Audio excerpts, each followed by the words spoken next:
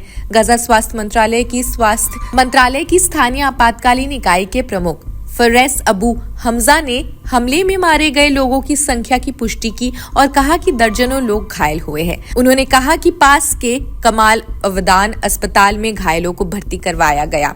अधिकारी ने बताया कि कई महिलाएं और बच्चे गंभीर हालत में हैं। गजा पट्टी में इजरायली सेना के हमले में अब कम से कम 15 लोगों की हाली मौत हो गई है। ये हमला एक स्कूल पर हुआ। इजरायली सेना को ये हमास आतंकियों के छुपे होने की जानकारी मिली, लेकिन इजराइल ने दावा किया कि यहाँ पर आतंकी छुपे थे।